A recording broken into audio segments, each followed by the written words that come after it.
దేవుని నామానికి మహిమ కలుగునుగాక. హల్లెలూయా, హల్లెలూయా. ప్రభు అయిన యేసుక్రీస్తు నామములో కూడి వచ్చిన మీ అందరికీ కూడా నా హృదయపూర్వక వందనాలు. అందరికీ వందనాలు. బాగున్నారా? సంతోషంగా ఉన్నారా? రెండు చేతుల పైకైతే దేవునికి స్తోత్రం చెప్తాం. హల్లెలూయా, హల్లెలూయా.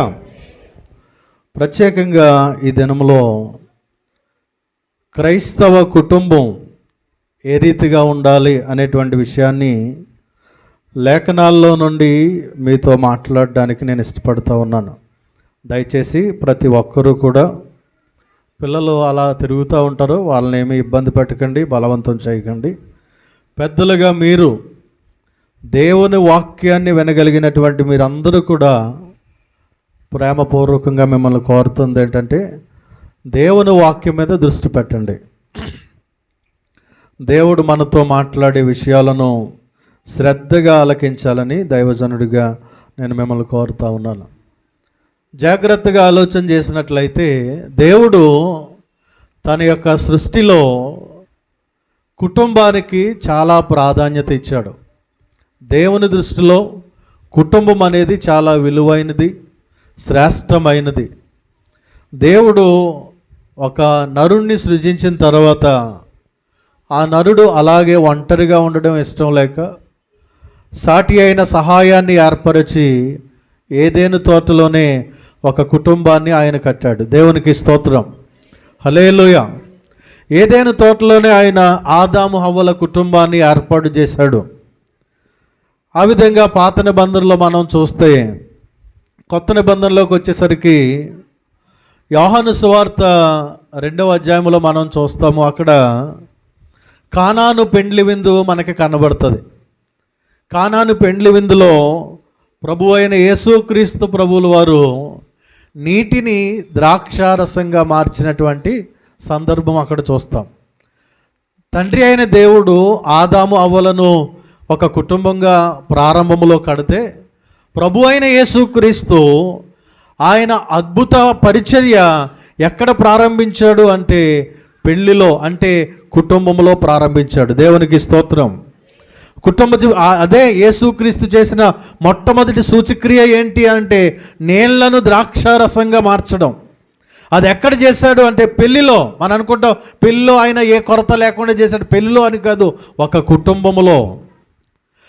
కుటుంబంలో ఏమీ కొరత లేకుండా ఉండాలి అంటే ఆ కుటుంబంలో యేసయ్య ఉండాలి. దేవునికి స్తోత్రం, హల్లెలూయా. ఈరోజు నేను చెప్తున్నటువంటి ఈ వర్తమానం శ్రద్ధగా ఆలోచన చేయండి. మీ అందరూ కుటుంబాలుగా, చాలామంది మనందరూ కుటుంబాలుగా ఉన్నాము. ఈరోజు మన కుటుంబాలలో క్రీస్తు ఉన్నాడా?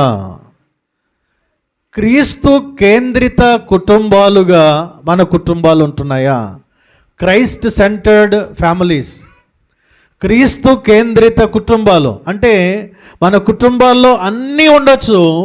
కొన్ని కుటుంబాల్లో కావలసిన ఆర్థిక వనరులు ఉండొచ్చు, ఆస్తులు ఉండొచ్చు, అంతస్తులు ఉండొచ్చు, వెండి బంగారాలు ఉండొచ్చు, ఆరోగ్యం ఉండొచ్చు, పిల్లలు ఉండొచ్చు, విస్తారమైనటువంటి బంధు జనాంగం ఉండొచ్చు. కానీ క్రీస్తు లేకపోతే ఆ కుటుంబానికి ఏమీ విలువ లేదు. క్రీస్తు కేంద్రిత కుటుంబాలుగా మన కుటుంబాలు ఉండాలి అని ఈరోజు దేవుని వాక్యంలో నుండి కొన్ని మాటలు నేను మీకు చూపిస్తాను. ప్రియ దేవుని బిడ్డలారా, యెహోషువ గ్రంథము 24వ అధ్యాయము, యెహోషువ గ్రంథము 24వ అధ్యాయము 15వ వచనం. యెహోవాను సేవించుడే. లాస్ట్ 3 లైన్లు చదవం ఆ వచనంలో, ఆఖరి 3 లైన్లో. నేడు మీరు కోరుకొనుడి, అక్కడి నుంచి చదవండి. నేడు మీరు కోరుకొనుడి, మీరెవరిని సేవింపకూడదురు? నేనును నా ఇంటి వారును యెహోవాను సేవించెదము. దేవునికి స్తోత్రం, హల్లెలూయా. ఈరోజు లోకములో కుటుంబాలు క్రీస్తు లేని కుటుంబాలుగా, దేవుడు భయము లేని కుటుంబాలుగా ఎన్నో కుటుంబాలు ఉంటున్నాయి. అదేవిధంగా ఆ యెహోషువ సమయంలో కూడా చాలా కుటుంబాలు దేవుని భయము లేని కుటుంబాలు ఉన్నాయి. లోకంలో జీవించే కుటుంబాలు ఉన్నాయి. ఆ సమయంలో యెహోషువ అంటున్నాడు, మీరు ఎవరిని నమ్ముకుంటారో నమ్ముకోండి, మీ ఇష్టం, కానీ నేను మా ఇంటి వారందరము యెహోవాను సేవిస్తాం. దేవునికి స్తోత్రం. హల్లెలూయా. ఈరోజు దేవుని వాక్యాన్ని వింటున్న, ఆయన సన్నిధిలో కూడి ఉన్న ప్రియ దైవ జనాంగమా, దేవుని బిడ్డలారా, మీ కుటుంబాలలో ఎవరిని ఆరాధిస్తున్నారు? మీ కుటుంబాలలో దేవునికి సమయం ఇస్తున్నారా? దేవుణ్ణి కలిగిన కుటుంబాలుగా మన కుటుంబాలు ఉంటున్నాయా? క్రీస్తుని కలిగిన కుటుంబాలుగా మన కుటుంబాలు ఉంటున్నాయా? ఒకసారి ఆలోచన చేయాలి. ఇక్కడ యెహోషువ అంటున్నాడు, మీరు ఎవరిని కోరుకుంటారో కోరుకోండి, నేను మా ఇంటి వారు యెహోవానే సేవిస్తాం. ఆయనే మమ్మల్ని 40 సంవత్సరాల అరణ్య యాత్రలో నడిపించాడు. ఆయన మా కొరకు ఫరో ఎదుట 10 అద్భుత కార్యాలు చేశాడు. 40 సంవత్సరాల ప్రయాణంలో మా వస్త్రాలు చిరిగిపోలేదు, మా చెప్పులు వారు తెగిపోలేదు, మేము వేసుకున్న బట్టలు పాతగిల్లలేదు. ఎక్కడా కూడా ఒక చోట కూర్చొని మేము పొయ్యి ముట్టించలేదు, ఎక్కడా మేము అలసిపోలేదు. పగలు మేఘస్తంభముగా, రాత్రి అగ్నిస్తంభముగా ఆయన మమ్మల్ని నడిపించిన ఆ గొప్ప దేవుణ్ణి మేము కలిగి ఉంటాం. కాబట్టి నేను, నా ఇంటి వారు యెహోవాను సేవిస్తాం. దేవునికి స్తోత్రం. హల్లెలూయా. ఈరోజు ఈ మాటలు వింటున్న ప్రియ దేవుని బిడ్డలారా, మనము దేవునిని ఆరాధిస్తున్న కుటుంబాలుగా ఉంటున్నామా? ఇంకా కొంచెం లోతుగా తీసుకెళ్తాను జాగ్రత్తగా మనందరికీ అర్థం అవడానికి. అపోస్తుల కార్యాలు 10వ అధ్యాయం 2వ వచనము. అపోస్తుల కార్యాలు 10వ అధ్యాయం 2వ వచనము. అతడు తన ఇంటి వారందరితో కూడా దేవుని యందు భయభక్తులు గలవాడై ఉండి ప్రజలకు బహుధర్మము చేయుచు ఎల్లప్పుడూ దేవునికి ప్రార్థన చేయువాడు. దేవునికి స్తోత్రం. అక్కడ రాయబడిన మాట, తన ఇంటి వారందరితో ఎలా ఉన్నాడట? దేవుని యందు భయభక్తులు. ప్రియ సంగమా, జాగ్రత్తగా వినండి. మీరు ఉద్యోగాలు చేస్తున్నారు, మంచిదే. వ్యాపారాలు చేస్తున్నారు, మంచిదే. రోజువారీ కూలి పనులు చేసుకుంటున్నారు, మంచిది. లేకపోతే మీకు కావలసినంత ఇన్కమ్ ఉంది, కూర్చొని కాలు మీద కాలు వేసుకొని తినేంత సంపద ఉంది, మంచిదే. కానీ నీవు ఉద్యోగం చేస్తున్నావు, వ్యాపారం చేస్తున్నావు, ఏ పని చేస్తా ఉన్నా నీకు నాకు కావలసింది ఏంటి అంటే దేవుడు కావాలి. ఇక్కడ కొర్నేలి గురించి మనం చదువుతున్నాం. కొర్నేలి అనేటువంటి శతాధిపతి, అంటే అతని కింద 100 మంది సైనికులు పనిచేస్తారు. 100 మంది సైనికులకి ఆయన అధ్యక్షుడు. నా కింద 100 మంది పనిచేస్తారు కాబట్టి అని తన భుజాలు గజాలు చేసుకుని ఇలాగా ఉండలేదు ఆయన. అతడు ఏం చేస్తున్నాడంటే తన ఇంటి వారందరితో దేవుని యందు భయభక్తులు కలిగిన వాడు. దేవునికి స్తోత్రం. ఒక మంచి ఉద్యోగం ఉంటే, ఒక మంచి వ్యాపారం ఉంటే, ఒక మంచి రాబడి మన కుటుంబంలో ఉంటే దేవునిని మర్చిపోయే స్థితిలోనికి వెళ్ళిపోతున్నాం మనం. దేవుని సన్నిధిని మర్చిపోయే స్థితిలోనికి వెళ్ళిపోతున్నాం. దేవుని కంటే కూడా మనకు రాబడి వచ్చేటువంటి విధానానికే ఎక్కువ ప్రాధాన్యత ఇచ్చేటువంటి స్థితిలోనికి వెళ్ళిపోతున్నాము. కానీ ఈ కుటుంబం, కొర్నేలి కుటుంబం మనం గమనించినట్లయితే దేవుని యందు భయభక్తులు కలిగి ఉండడం మాత్రమే కాదంట, కుటుంబ సమేతంగా ఎల్లప్పుడూ ఏం చేసేవారంట? దేవునికి ప్రార్థన చేసేటువంటి కుటుంబం. హల్లెలూయా. ఈరోజు మన కుటుంబాలలో కుటుంబ ప్రార్థన ఉండాలి. కుటుంబ ప్రార్థన ఉండాలి. అమ్మ, జాగ్రత్తగా వినండి.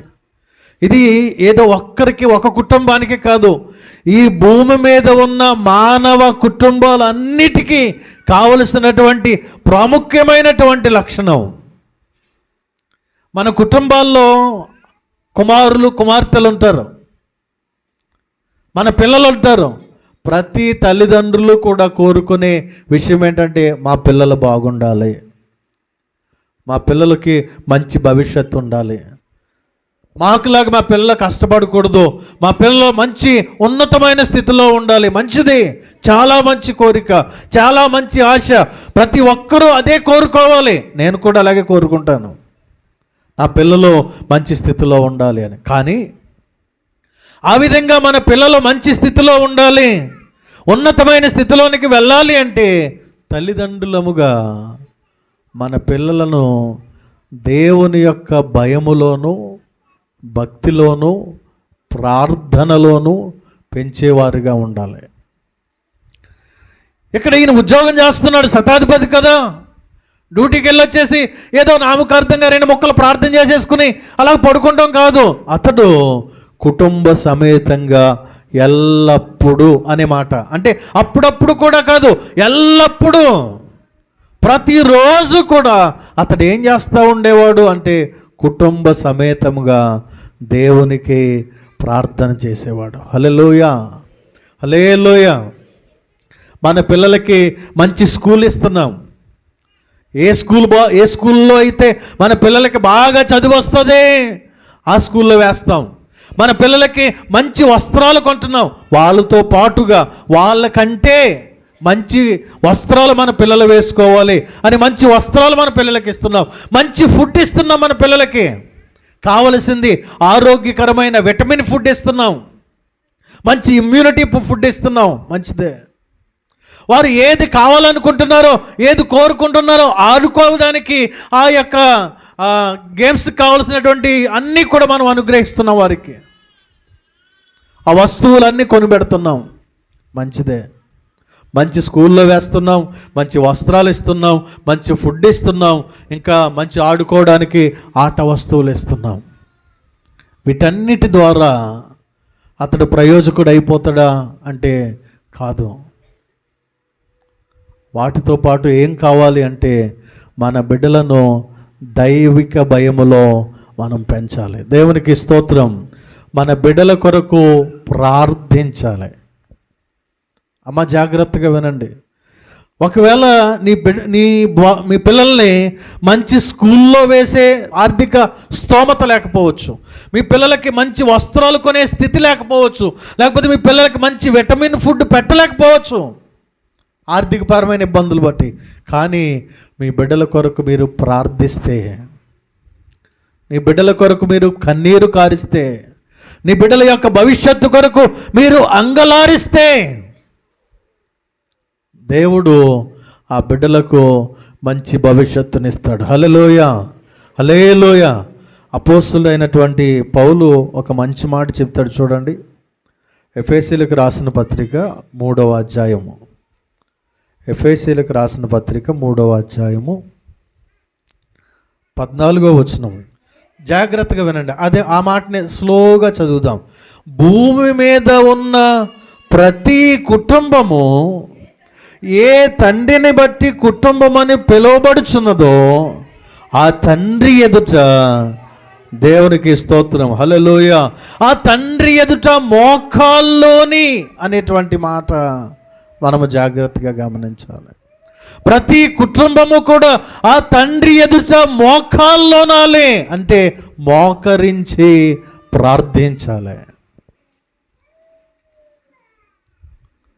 నీ బిడ్డలు బలహీనతలతో ఉన్నారు, అనారోగ్యాలతో బాధపడుతున్నారు. నువ్వేం చేయాలి అంటే నీ బిడ్డల కొరకు మోకరించి ప్రార్థించాలి.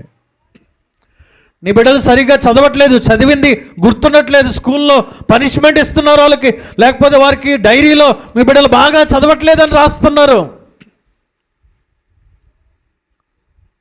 వారికి జ్ఞానం ఇవ్వమని దేవుని సన్నిధిలో మనం ప్రార్థించాలి. ఇప్పుడు దేవుని బిడ్డలారా, మనం అన్నీ ఇస్తున్నాం, పిల్లలకి అన్నీ నేర్పిస్తున్నాం, కానీ ప్రార్థన, దైవ భయము, దేవుని సన్నిధి మనం నేర్పించట్లేదు. అందుకే మన కుటుంబాల్లో ఆ పిల్లలు వర్ధిల్లకుండా ఉంటున్నారు. ఇప్పుడు దేవుని బిడ్డలారా, నిజంగా ఏ కుటుంబం అయితే ప్రార్థన పూర్వకంగా తమ బిడ్డలను సిద్ధపరుస్తుందో ఆ బిడ్డలు అంచెలంచెలుగా ఆ కుటుంబానికి, సమాజానికి మధ్యలో మంచి పేరు తెచ్చుకునేటువంటి బిడ్డలుగా ఎదుగుతారు. ప్రియ దేవుని బిడ్డలారా, ఒక కుటుంబం దైవికమైన కుటుంబంగా ఉండాలి, క్రీస్తు కేంద్రిత కుటుంబంగా ఉండాలి. ఉదయం లేస్తే మోకరించి ప్రార్థన చేయాలి. ఆ తండ్రి అయినా తల్లి అయినా ముందుగా లేచినటువంటి వారు ఎవరైనా ఆ కుటుంబం కొరకు ప్రార్థన చేయాలి. ప్రభువా, ఈ దినమంతా నా భర్త చేస్తున్న డ్యూటీలో తోడుగా ఉండు, నా భార్య చేస్తున్న డ్యూటీలో తోడుగా ఉండు, ఇదిగో నా బిడ్డలు స్కూల్కి వస్తున్న మార్గాల్లో తోడుగా ఉండు, కాలేజీకి వస్తున్న మార్గాల్లో తోడుగా ఉండు. ప్రభువా, ఈ దిన దీవెనలతో నింపి నడిపించండి. వారికి కావలసిన జ్ఞానాన్ని ఇవ్వండి, వారికి కావలసిన భద్రతనివ్వండి, క్షేమాన్ని ఇవ్వండి ప్రభువా అంటూ ప్రతి దినము కూడా ప్రతి కుటుంబంలో ఈ ప్రార్థన జరగాలి. ఎప్పుడైతే ఈ ప్రార్థన ప్రతి కుటుంబంలో ఉంటుందో కొన్ని రోజులకి మన కుటుంబాలు దీవించబడిన కుటుంబాలుగా మార్చబడతాయి. హల్లెలూయా. ఆశీర్వదించబడిన కుటుంబాలుగా మార్చబడతాయి. ప్రియ దేవుని బిడ్డలారా, క్రీస్తు కేంద్రిత కుటుంబాలుగా మన కుటుంబాలు ఉండాలి. మన పిల్లలకి టీవీ రిమోట్ ఇస్తున్నాం, మన పిల్లలకి సెల్ ఫోన్ ఇస్తున్నాం, ఆ సెల్ ఫోన్లో ఉన్నవన్నీ చూడమంటున్నాం, టీవీలో వచ్చేటివన్నీ చూడమని చెప్తున్నాం. తద్వారా ఏమైపోతున్నారు అంటే ఈ సెల్ ఫోన్ చూడడం ద్వారా వారి మెమరీ లాస్ అయిపోతుంది. ఈ సెల్ ఫోన్ చూడడం ద్వారా వారి ఐసైట్ పోతుంది, వారికి చూపును కోల్పోతున్నారు. ఇది సెల్ ఫోన్ చూడడం ద్వారా వారు దానికి ఎడిక్ట్ అయిపోయి పిచ్చి పట్టిన వారిగా ప్రవర్తిస్తూ ఉన్నారు. మీరు చూడండి, కొన్ని వీడియోల్లో వాడు ఒళ్ళంతా చీమలు పాకేస్తున్నా కూడా వాడు సెల్ ఫోన్ పట్టుకుని ఆడుతున్నాడు. ఆడికి సోయి లేదు, స్పర్శ లేదు. చీమ కుట్టింది, దోమ కొడుతుందని సోయి కూడా లేకుండా సెల్ ఫోనే నొక్కుంటున్నాడు. వాడు ఒళ్ళంతా చీమలు పట్టేస్తున్నాయి. ఇప్పుడు దేవుని బిడ్డలారా, సంతోషం కోసం లేకపోతే కొంచెంసేపు నా బుర్ర తినకుండా ఉంటాడని చెప్పి మనం టైంపాస్ కోసం, మనం సంతోషంగా, మనం ఖాళీగా ఉండడం కోసం మన పిల్లల భవిష్యత్తు నాశనం చేసేస్తున్నాం. జాగ్రత్తగా ఆలోచన చేయండి. ఈరోజు మన కుటుంబాలు దీవించబడాలంటే అది మన చేతుల్లోనే ఉంది. మన కుటుంబాలు క్రీస్తు కేంద్రిత కుటుంబాలుగా మార్చబడాలి. దేవుని సన్నిధిలో నిత్యము గడిపే కుటుంబాలుగా, ప్రార్థించే కుటుంబాలుగా, దైవ భయము కలిగిన కుటుంబాలుగా మన కుటుంబాలు ఉండాలి. ప్రియ దేవుని బిడ్డలారా, ప్రతి కుటుంబము కూడా ఆయన ఎదుట ఏం చేయాలంట? మోకాల్లోనాలే. నీకున్న సమస్యలు, ఆర్థిక ఇబ్బందులు ఉన్నాయి. ఈరోజు మన సంఘంలో చాలా కుటుంబాల్లో ఆర్థిక ఇబ్బందులు ఉన్నాయి. పలానా అని చెప్పక్కర్లేదు, అందరికీ ఆర్థిక ఇబ్బందులు ఉన్నాయి. నేను అంటున్నాను, వారి సహాయం వీరి సహాయం అది మంచిదే. ఒక్కొక్కసారి సహాయం చేస్తారో చేయకపోతారో. నేను అంటున్నాను, మీరు మోకరించండి, మీ కుటుంబంగా మోకరించండి. ప్రభువా, ఈ అప్పు, ఈ ఆర్థికపరమైన ఇబ్బంది, ఈ సమస్య నుండి విడిపించి ప్రభువా అని కన్నీరు కార్చండి. మీరు నమ్మకపోయినా మీ అప్పుల కొరకు నేను కన్నీరు కారుస్తున్నాను. ప్రతి ఉదయం ఆర్థిక ఇబ్బందులతో ఉన్న ప్రతి కుటుంబం కోసం కన్నీరు కారుస్తున్నాను. ఎందుకంటే మనము చేసే ప్రార్థన దేవుని యొద్ద నుండి సమాధానం తీసుకొస్తుంది. మనుషులు కొన్నిసార్లు నమ్మొచ్చు, వారిని అధికారులు కొన్నిసార్లు నమ్మొచ్చు. దేవుని వాక్యం చెప్తుంది, రాజులు నమ్ముకోవద్దు, అధికారులు నమ్ముకోవద్దు, వారి వల్ల మీకు సహాయము కలగదు. నమ్ముకోనదగినవాడు, నమ్మదగినవాడు ఎవరు అంటే మన దేవుడు. దేవునికి స్తోత్రం. హల్లెలూయా. మొట్టమొదటిగా నువ్వు ఎవరి దగ్గరకు వచ్చేయాలి? నీకు సమస్య వచ్చింది, ఇబ్బంది వచ్చింది, ప్రతికూల పరిస్థితులు వచ్చాయి, వెంటనే మోకాళ్ళ మీదకి వచ్చేయాలి. వెంటనే మోకాళ్ళ మీదకి వచ్చి, ప్రభువా ఇదిగో నా బిడ్డలకి సమస్య ఉంది, అనారోగ్యాలతో బాధపడుతున్నారు ప్రభువా, నా కుటుంబంలో ఆర్థిక ఇబ్బందులు ఉన్నాయి ప్రభువా, నా కుటుంబంలో మనశ్శాంతి లేదు, సమాధానం లేదు, గొడవలు ఏర్పాటు చేస్తున్నాయి మా కుటుంబంలో ప్రభువా, నీవే సహాయము దయచేయి. మా కుటుంబాలలో నెమ్మదిని, మా బిడ్డలకి ఆరోగ్యాలని, మాకున్నటువంటి ఆర్థిక ఇబ్బందుల నుండి విడిపించు ప్రభువా అని ఏ కుటుంబం అయితే దేవుని ఎదుట మోకాల్లోని ప్రార్థిస్తుందో ఇప్పుడు దేవుని బిడ్డలారా, అతి కొద్ది దినాల్లోనే వారి యొక్క పరిస్థితులన్నీ మార్చబడడం వారు గమనించగలుగుతారు. దేవునికి స్తోత్రం, హల్లెలూయా. క్రీస్తు కేంద్రిత కుటుంబాలలో మన కుటుంబాలు దేవుని ఎదుట మోకరించే కుటుంబాలుగా ఉండాలి. దేవుని సేవించే కుటుంబం యెహోషువ చెప్తున్నాడు. దేవుని యందు భయభక్తులు కలిగి ప్రార్థించే కుటుంబం కొర్నేలు చెప్తున్నాడు. పౌలు గారు అంటున్నారు, ఆయన ఎదుట మోకాళ్ళునేటువంటి కుటుంబం. ఈ రీతిగా మన కుటుంబాలు ఉంటున్నాయా? దేవుణ్ణి ఆరాధించే కుటుంబాలుగా, దేవుని యందు భయభక్తులు కలిగిన కుటుంబాలుగా, ప్రార్థించే కుటుంబాలుగా, ఆయన ఎదుట ఏ సమస్య వచ్చినా, మన ఇంటిలో ఏ ఇబ్బంది వచ్చినా, లేకపోతే ఏ కార్యాన్ని ప్రారంభించాలనుకున్నా, ఏ పని ప్రారంభించాలనుకున్నా ముందు మోకరించాలి అనేటువంటి ఆలోచన మన కుటుంబాల్లో ఉందా? అలా ఉండాలని దేవుడు కోరుతున్నాడు. యోబు గ్రంథం 22వ అధ్యాయం, యోబు గ్రంథము 22వ అధ్యాయము 21వ వచనం. ఆయనతో సహవాసము చేసిన ఎడల నీకు సమాధానము కలుగును, అలాగున నీకు మేలు కలుగును. హల్లెలూయా. మన కుటుంబము 4వదిగా ఏం చేయాలంట? ఆయనతో సహవాసం చేయాలి. ఆయనతో సహవాసం చేయాలి. అమ్మ జాగ్రత్తగా వినండి, చాలా ప్రాముఖ్యమైన విషయం. దేవుడు మన కుటుంబాలు దీవించాలి, మన కుటుంబాలు ఆశీర్వదించాలి అంటే మనం మంచి సహవాసం కలిగి ఉండాలి. మంచి సహవాసం. ఏమంటే కొన్నిసార్లు మాట్లాడుతూ ఉంటాం, వాడి జతపట్టి వాడి సహవాసం చేసి వాడికిలా తయారయ్యాడు,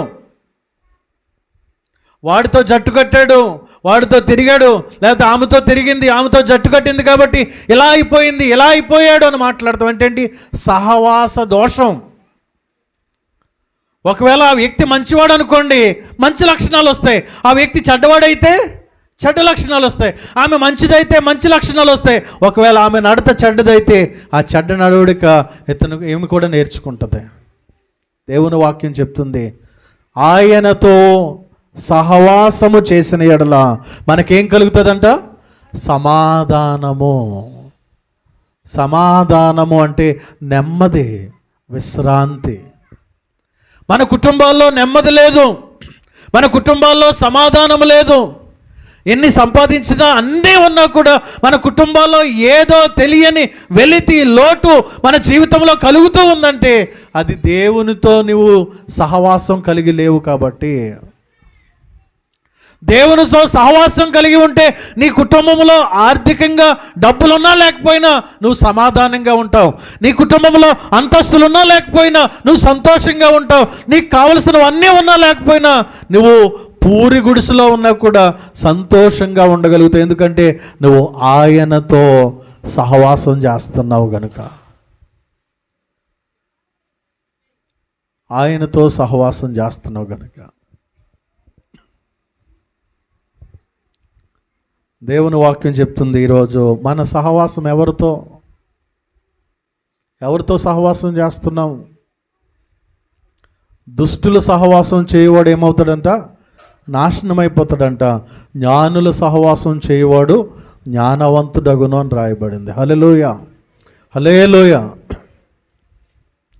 దుష్టుల ఆలోచన చొప్పున నడవక, పాపుల మార్గమున నిలవక, అపహాసకులు కూర్చుండు చోట కూర్చుండక. దుష్టుల ఆలోచన, పాపుల మార్గము, అపహాసకులు కూర్చుండే చోటు, వీటన్నిటినీ విడిచిపెడితే అప్పుడు నీవు దీవించబడతావు. మన సహవాసం సెల్ ఫోన్తో కాదు, మన సహవాసం టీవీతో కాదు, టీవీ సీరియల్తో కాదు. మన సహవాసం ఇరుగు పొరుగు వారితో కూర్చొని లేనిపోని చెడ్డ మాటలు మాట్లాడుకునే వారితో కాదు.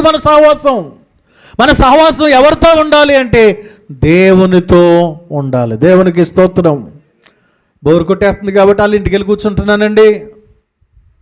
బోరు కొట్టేస్తే ప్రార్థించి, మోకరించి, బైబిల్ తీసుకొని చదువు. అలా వెళ్ళి కూర్చోవడం వల్ల కొన్ని రోజులకి ఏమవుతుంది? అంటే ఆ సహవాసం దోషాన్ని ఏర్పరుస్తుంది ప్రియదేవుని బిడ్డలారా. ఆ సహవాసం వల్ల కుటుంబాల్లో కలతలు ఏర్పడతాయి, గొడవలు ఏర్పడతాయి. ఎందుకు మాటికి వాళ్ళ ఇంటికి వెళ్తున్నావు, ఎందుకు పదే పదే వాళ్ళతో తిరుగుతూ ఉన్నావు అని నీ భర్త అనొచ్చు, లేకపోతే నీ భార్య అనొచ్చు, ఏదైనా జరగచ్చు. కనుక మన సహవాసం ఎవరితో? లోకంతో సహవాసం చేయకూడదు, పాపంతో సహవాసం చేయకూడదు, దుష్టులతో సహవాసం చేయకూడదు. ఎవరితో చేయాలి? మన సహవాసము దేవునితో చేయాలి. దేవునికి స్తోత్రం. యేసయ్యతో మన సహవాసం ఉండాలి. అక్కడ ఏమని రాయబడిందమ్మా? ఆయనతో సహవాసం చేసిన ఎడల మీకు సమాధానము, అలాగున మీకు మేలు కలుగుతుందంట. దేవునికి స్తోత్రం. దేవునితో సహవాసం చేస్తే కేవలం మనకి సమాధానం మాత్రమే కాదు, కానీ మన కుటుంబాలలో మేలు కలుగుతుంది. ఏమంటే మీ కుటుంబాల్లో మేలు ఎందుకు జరగట్లేదు? మేలు అంటే మేలుకి పర్యాయ పదాలు దీవెనలు, ఆశీర్వాదాలు. దీవెనలు, ఆశీర్వాదాలు, మేలులు ఎందుకు పొందుకోలేకపోతున్నాం? ఒకే ఒక మాట, మనము దేవునితో సహవాసం చేయట్లేదు. దేవునితో సహవాసం చేయట్లేదు. ఒకసారి ఎవరికి వారు మీ గుండెల మీద చేసుకుని మీ మనస్సాక్షితో మాట్లాడుకోండి. లేదండి మీకు కనబడట్లేదు, కానీ నేను దేవునితో సహవాసం చేస్తున్నాను, దేవునితో నా సహవాసం బాగుంది అని చెప్పుకునే నువ్వు దేవుడు నీకు అనుగ్రహించినటువంటి వారములో 3 దినాలు, ఆదివారం ఆయనతో సహవాసం చేయట్లేదు, శుక్రవారం సహవాసం చేయట్లేదు, బుధవారాలు కూడా సహవాసం చేయట్లేదు. ఈ 3 కాకుండా పర్సనల్గా నేను చేసేస్తున్నాను అంటే అది ఎంతవరకు కరెక్ట్?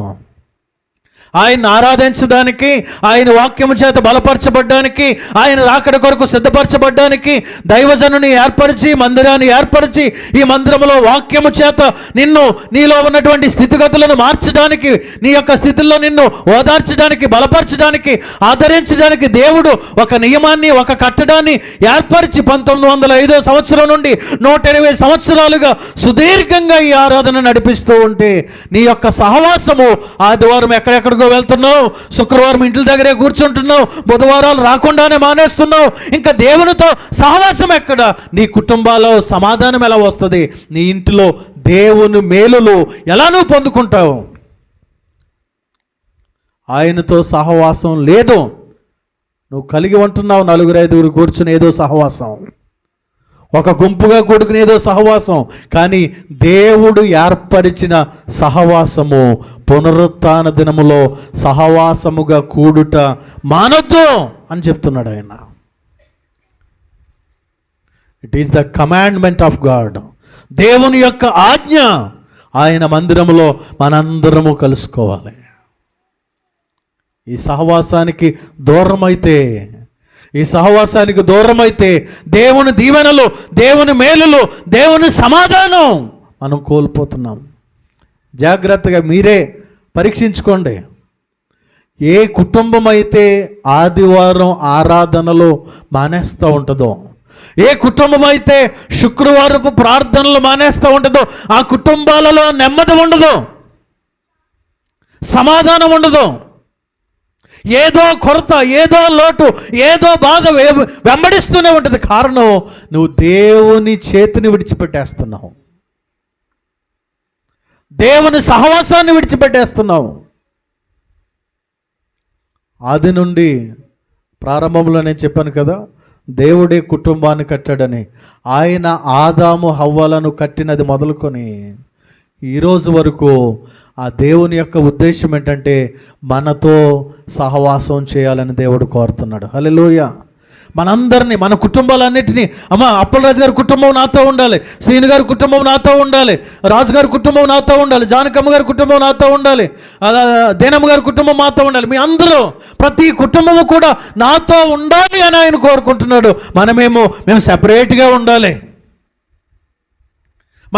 మేము ఇంటి దగ్గరే ఉండాలి, మనమేమో సెల్ ఫోన్తోనే ఉండాలి, మనమేమో సీరియల్తోనే ఉండాలి, మనమేమో ఫంక్షన్లో ఉండాలని కోరుకుంటున్నాం. ఆ దేవాతి దేవుడు దినమెల్లా చేతులు చాపి, నా కుమారుడా నేను నీతో ఉండాలనుకుంటున్నాను.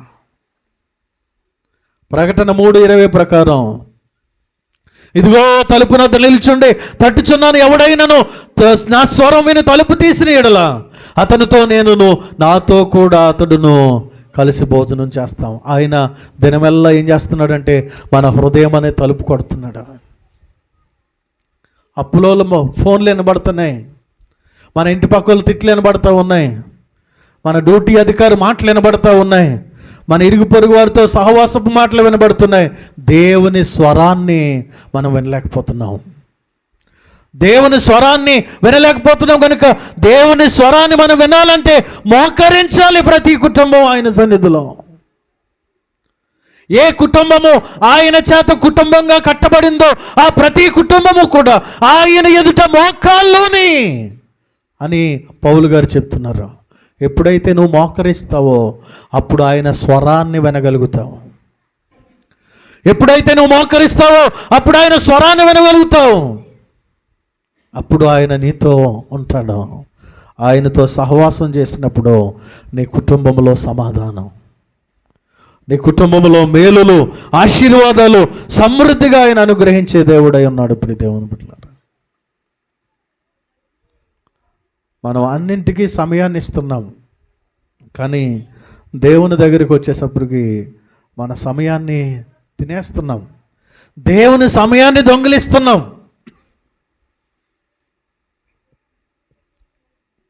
చాలాసార్లు చాలామంది ఏమంటారంటే పుట్టినరోజుల్లో, పెళ్లి రోజుల్లో, లేకపోతే సాక్ష్యాలకు నిలబడుతున్నప్పుడు ఒక మాట పెదాల మీద మాట్లాడుతూ ఉంటారు. ఏమనంటే, ఇన్ని పుట్టినరోజులు చేసుకున్నానంటే అది దేవుని కృపేనండి అంటాం.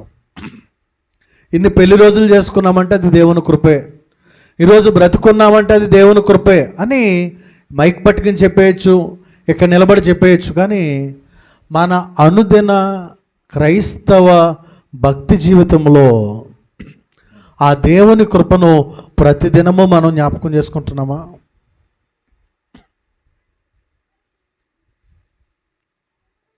దేవుణ్ణి ప్రతిరోజు కూడా జ్ఞాపకం చేసుకునేవారుగా మనం ఉంటున్నామా?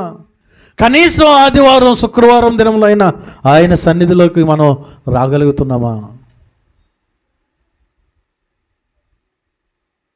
ఆయనకి సమయాన్ని ఇచ్చి చూడండి, ఆయన సన్నిధిలో మోకరించి చూడండి. ఖచ్చితంగా మన కుటుంబాలలో దేవుని దీవెనలు మనం చూడగలుగుతాం. మన బిడ్డలకు మంచి భవిష్యత్తు మనం చూడగలుగుతాం. క్రీస్తు కేంద్రిత కుటుంబాలుగా మన కుటుంబాలు లేకపోతే మన కుటుంబాలు వర్ధిల్లవు. ఏమో అన్నీ ఉండొచ్చు, కానీ అన్నీ ఉన్నా కూడా ఏమైపోతాం? ద గ్రేట్ అలెగ్జాండర్, గ్రీకు వీరుడు, ఆయనకి ఏం తక్కువ? అన్ని దేశాలను కూడా జయించేశాడు. యవ్వన కాలంలో మంచి వయసులో అన్ని దేశాలను జయించేసి సముద్రం దగ్గరికి వెళ్ళి అంటున్నాడు, ఓ సముద్రమా నువ్వు కూడా జనాంగమైతే గనక, ఓ సముద్రమా నువ్వు కూడా ప్రజలైతే గనక, నువ్వు కూడా రాజ్యాలైతే గనక నిన్ను కూడా జయించేసేవాడిని అని వెర్రవీగినటువంటి గర్వం ఎవరో? Alexander the great. అన్ని దేశాలు జయించాడు, ఆయనకి ఎదురు లేదు, పోటీ లేదు. ఏ రాజు కూడా ఆయన ఎదుట నిలబడలేకపోతా ఉన్నాడు. ఒక దోమ కుట్టినప్పటికీ మంచం ఎక్కేశాడు. ఏమైంది? ఒక దోమ మరణకరమైన వ్యాధిలోనికి వెళ్ళిపోయాడు. విస్తారమైన వెండి బంగారాలు, వజ్ర వైడూర్యాలు, ధనధాన్యాలు కుప్పలు కుప్పలు ఉన్నాయి. బాగా ప్రఖ్యాతిగాంచినటువంటి వైద్యులు పిలిపించుకున్నాడు. ఇదిగో వజ్రాలు, రత్నాలు ఇవన్నీ ఉన్నాయి, నన్ను బాగు చేయండి. జస్ట్ నేను మా ఊరు వెళ్ళడానికి కావలసిన ఆరోగ్యాన్ని నాకు రప్పించండి, ఇదిగో ఈ వెండి బంగారాలు, వజ్ర వైడూర్యాలు మీకు ఇచ్చేస్తానని చెప్పాడు ఆ డాక్టర్లకి. ఏ డాక్టర్ కూడా నయం చేయలేదు. డాక్టర్లు అన్నాడు, ఇంకో 2 రోజుల్లో మీరు చచ్చిపోతారు. మంత్రులను పిలిపించాడు, అక్కడ ఉన్నటువంటి ప్రధానమంత్రులను పిలిపించాడు. పిలిపించి, ఇదిగో నేను చనిపోతున్నాను, అయిపోయింది, నాకు తెలిసిపోతుంది, ఇన్ని రోజులు డాక్టర్లు చాలా ప్రయాసపడ్డారు, చాలా ట్రీట్మెంట్ చేశారు, కానీ వారు అలా అవ్వట్లేదని చేతులు ఎత్తేశారు. నేను చనిపోతాను, అయితే నేను చనిపోయినప్పుడు మీరు ఒక పని చేయండి, నా కోసం శవపేటికి తయారు చేస్తారు కదా పెట్టి, ఆ పెట్టి తయారు చేస్తున్నప్పుడు దానికి 2 రంధ్రాలు చేయండి, చేతుల దగ్గర 2 బెజ్జాలు పెట్టించండి. తర్వాత నా యొక్క పెట్టిని వైద్యులు డాక్టర్లు మోయమని చెప్పండి. ఆ తర్వాత మన ధనాగారంలో ఉన్నటువంటి వజ్రాలు, వెండి బంగారాలు, ధనాన్ని నేను నా శవపేటికను మోసుకెళ్తున్నప్పుడు అవన్నీ జిమ్మండి, విరజిమ్తో రోడ్డు మీద జల్లుకుంటూ వెళ్ళండి అని చెప్పాడు. ఇవన్నీ విన్న తర్వాత మంత్రులందరూ వెళ్ళిపోయారు.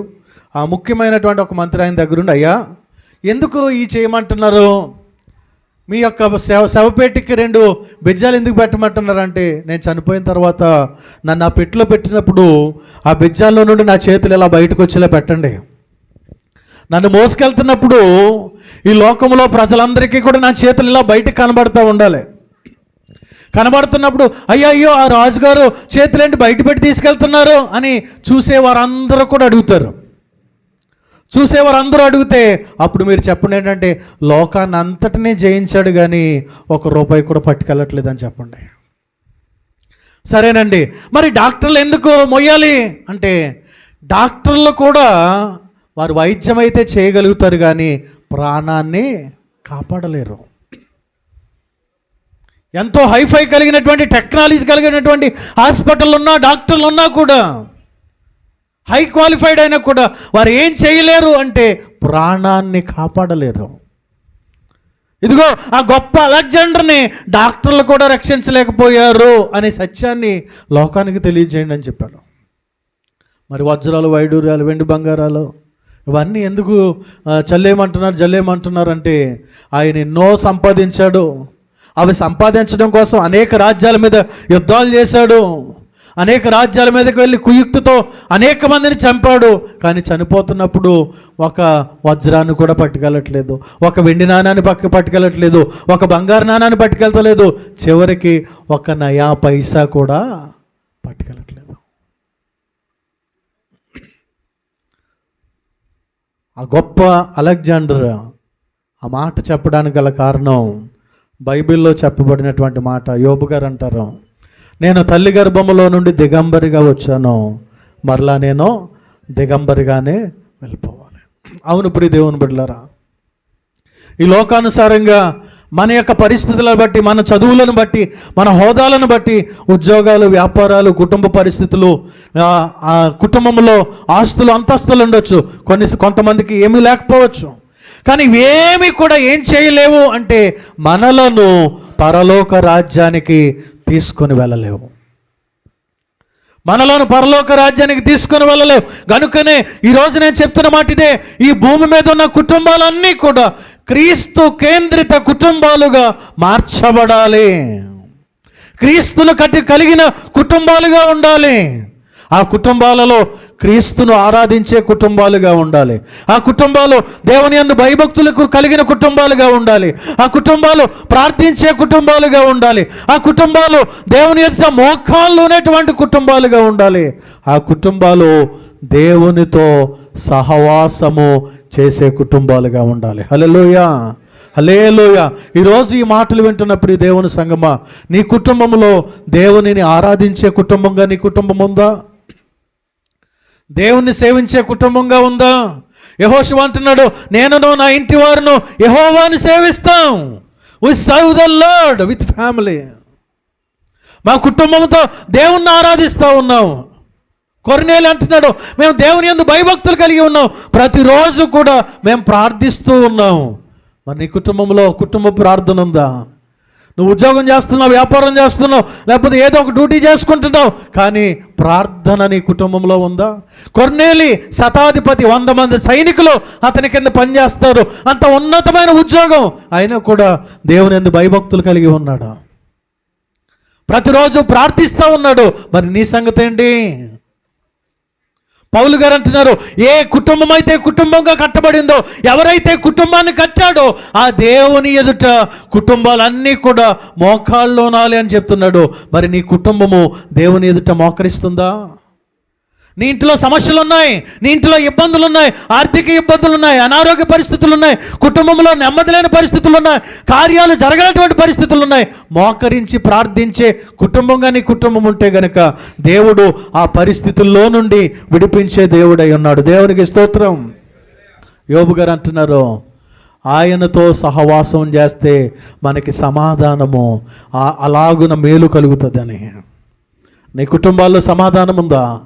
నీ కుటుంబంలో మేలులు జరుగుతున్నాయా? మేలులు నీ కుటుంబంలో లేవు, సమాధానం నీ ఇంటిలో లేదు అంటే నువ్వు దేవునితో సహవాసము చేయడం లేదు. మనుషులతో చేస్తున్నావేమో, లోకంతో చేస్తున్నావేమో, పాపంతో చేస్తున్నావేమో, సెల్ ఫోన్తో చేస్తున్నావేమో, టీవీతో సహవాసం చేస్తున్నావేమో. అవేమీ కూడా నీకు సహాయం చేయవు. దేవునితో సహవాసం చేస్తే నీ కుటుంబాలకు సమాధానము, నీ కుటుంబాలకు మేలు. దేవునికి స్తోత్రం. కనుక మనము ఆయనతో అన్యోన్య సహవాసము గలవారమై జీవించాలని దేవుని వాక్యం మనకు తెలియజేస్తుంది. ఆ సహవాసములో భాగముగా ఆదివారం ఆయన మందిరంలో కనబడాలి, శుక్రవారం ఆయన మందిరంలో కనబడాలి. ఈ విధంగా ఆయనతో సహవాసం చేస్తే మనం దీవించబడతాం. ప్రియ దేవుని బిడ్డలారా, కడవరి దినాల్లో ఉన్నాం, అంచు దినాల్లో ఉన్నాం. జాగ్రత్తగా వినండి. పొద్దున్నే లేచి మా ఆయన డ్యూటీకి వెళ్తున్నాడు, వస్తున్నాడు. పొద్దున్న లేచి మా ఆవిడ డ్యూటీకి వెళ్తుంది, వస్తుంది. లేకపోతే ఇద్దరం కలిసి డ్యూటీకి వెళ్తున్నాం, వస్తున్నాం. మా పిల్లలు చదువుకుంటున్నారు, వస్తున్నారు. మంచిగా వండుకుంటున్నాం, తింటున్నాం, పడుకుంటున్నాం, మరలా లేస్తున్నాం, మరలా యథావిధిగా ఇదే డ్యూటీ అనుకుంటున్నాం. కానీ ఒకసారి లోకాన్ని కూడా చూడండి, లోకంలో జరిగే సంఘటనలు గమనించండి. యుద్ధాలు జరుగుతూ ఉన్నాయి, భయంకరమైనటువంటి పరిస్థితులు, భూకంపాలు వస్తూ ఉన్నాయి, మరలా కరోనా వ్యాప్తి చెందుతూ ఉంది, భయంకరమైన పేరు ఎరగని తెగులు రాబోతూ ఉన్నాయి, అక్రమం పెరిగిపోతూ ఉంది, ప్రేమ చల్లారిపోతూ ఉంది, దేవుని రాకడ బహు సమీపంగా ఉంది. కనుక ఈ దినాల్లో సహవాసముగా కూడుట మానక అని దేవుని వాక్యం చెప్తుంది. ఈ సహవాసం ఒంటరిగా కాదు, కుటుంబంగా. ఏ కుటుంబంతో అయితే నువ్వు భోజనం చేస్తున్నావో, ఏ కుటుంబంతో అయితే నువ్వు టీవీ చూస్తున్నావో, ఏ కుటుంబంతో అయితే ఫంక్షన్కి వెళ్తున్నావో, ఏ కుటుంబం అయితే సంతోషంగా ఉండాలని కోరుకుంటున్నావో, అదే కుటుంబంతో నువ్వు దేవుని సన్నిధిలో గడపాలి, దేవుని సన్నిధిలో మోకరించాలి, దేవుని మాటలు కుటుంబ సమేతంగా వినాలి. అప్పుడే నీ కుటుంబం దీవించబడుతుంది. మీరేమనుకున్నా ఒక మాట చెప్తాను, నాకు బాగా ఇష్టమైన మాట. ధనవంతుడు నరకంలో నుండి చేస్తున్న ప్రార్థన చూడండి. భూమి మీద ప్రార్థన చేయలేదు ఆయన, ధనవంతుడు. ఎందుకంటే భూమి మీద ఆయనకి ఏమీ తక్కువ కాలేదు. కార్లు ఉన్నాయి, బంగ్లాలు ఉన్నాయి, తినడానికి కావలసిన అన్నీ ఉన్నాయి, సకల సౌకర్యాలు, సుఖభోగాలు ఉన్నాయి. కానీ దేవుడు గుర్తు రాలేదు. ఈరోజు ఒకవేళ నీకు అన్నీ బాగున్నాయని దేవుడిని పట్టించుకోవడం మానేసేవేమో, నీకు అన్నీ జరుగుతున్నాయని దేవుని మందిరానికి మానేసేవేమో. ఆ ధనవంతుడు ఆ విధంగా దేవుని గుర్తు చేసుకోలేదు. దాని అంతం ఏమైందంటే నరకానికి వెళ్ళిపోయాడు. ఒకనికి సరి అయినదిగా కనబడు మార్గము తుదకు మరణానికి, నాశనానికి దారితీయునని దేవుని వాక్యం తెలియజేస్తుంది. అతడు అనుకున్నాడు, మంచిగా తింటున్నా, మంచిగా ఉంది, మా పిల్లలు బాగున్నారు, ఏ లోటు లేదు అని బాగానే తిన్నాడు, తాగాడు, సంతోషించాడు. టుపుక్కుమన్నాడు, ఒకసారి బకెట్ తినేశాడు. ఎక్కడికి వెళ్ళాడంటే వెళ్ళి నరకంలో పడ్డాడు. అగ్ని ఆరట్లేదు, పురుగు చావట్లేదు, వేదంతో పండ్లు కొరుకుతూ ఏడుస్తూ ఉన్నాడు. అక్కడి నుంచి ప్రార్థన చేస్తున్నాడు. పైకి చూస్తే అక్కడ లాజర్ కనబడుతున్నాడు, అబ్రహాం కనబడుతున్నాడు. అప్పుడు ప్రార్థన చేస్తున్నాడు, అయ్యా అబ్రహాం గారు, చాలా పొరపాటు అయిపోయింది అయ్యా. 70 సంవత్సరాలు 80 సంవత్సరాలు బతికాను భూమి మీద, దేవుడి దగ్గరికి రాలేదు, చర్చికి రాలేదు, ప్రార్థన చేయలేదు, వాక్యాన్ని వినలేదు, అది వినాలని నాకు తెలియలేదు, దేవుని సన్నిధి ఎంత ముఖ్యమో నాకు అర్థం కాలేదు. నాకు అన్నీ ఉన్నాయి కదా, బాగా తింటున్నాను కదా, బాగా వేసుకుంటున్నాను, బాగా తిరుగుతున్నాను కదా అనుకున్నాను. కానీ ఇక్కడికి వచ్చాక అర్థమైంది, అవేమీ కూడా నన్ను మోక్షానికి, స్వర్గానికి, పరలోకానికి తీసుకువెళ్ళవని. యేసు ప్రభు అక్కడే పరలోకానికి తీసుకెళ్తాడనే విషయం నాకు ఇక్కడికి వచ్చాక అర్థమైంది. మా ఇంట్లో మా ఆవిడ ఉంది, మా పిల్లలు ఉన్నారు, మా అన్నదమ్ములు ఉన్నారు, వాళ్ళు కూడా నాకులాగా ఏ లోటు లేకుండా శుభ్రంగా సుఖభోగాల్లో తేలియాడుతూ ఉన్నారు. ఒకసారి మీ పాస్టర్ గారిని అక్కడికి పంపించి యేసుని గురించి చెప్పండి అయ్యా, ఈ నరకానికి మా వాళ్ళు రావద్దు, మా పిల్లలు రావద్దు, నా భార్య రావద్దు, మా బంధువులు రావద్దు, ఈ నరకయాత్ర నేను పడలేకపోతున్నాను బాబోయ్ అని ఏడుస్తున్నాడు. ఇప్పుడు దేవుని బిడ్డలారా, మన కుటుంబంలో పిల్లలు వస్తే తల్లులు రారు, తల్లులు వస్తే పిల్లలు రారు, ఒకరు వస్తే ఒకరు రారు, ఈ విధంగా ఎవరొకరు వెళ్తున్నాములే అనుకుంటున్నారు. కానీ నరకానికి అలా వెళ్తే, నువ్వు పరలోకంలో ఉండి నీ భర్త నరకంలో ఉంటే, నీ భర్త పరలోకంలో ఉండి నువ్వు నరకంలో ఉంటే, మీ ఇద్దరు పరలోకంలో ఉండి నీ పిల్లలు నరకంలో ఉంటే, నీ పిల్లలు పరలోకంలో ఉండి నువ్వు నరకంలో ఉంటే, ఏదైనా ఊహించుకోవడానికి కష్టమే, బాధే. కానీ మనకి దేవుడిచ్చిన అవకాశములో, సమయములో మనము దేవుని సన్నిధికి నడిపించబడాలి. కుటుంబ సమేతంగా దేవుని యందు భయభక్తులు కలిగి ఉండాలి. యెహోషువకి ఏం తక్కువ? కానీ మీరేం చేసుకుంటారో చేసుకోండి, నేను మాత్రం యెహోవాను సేవిస్తాను మా కుటుంబంతో. కొర్నేలికి ఏం తక్కువ? అతడు దేవుని యందు భయభక్తులు కలిగి రోజు ప్రార్థన చేస్తున్నాడు. శతాధిపతి 100 మంది పని చేస్తున్నారు, ఆయనకి ఏంటి, కాలు మీద కాలు వేసుకుని బతకొచ్చు. కానీ దేవుని విలువ అతనికి తెలుసు. యోబు ధనవంతుడు, ఊజు దేశంలో అతని వంటి ధనవంతుడు ఎవరు కూడా లేడు.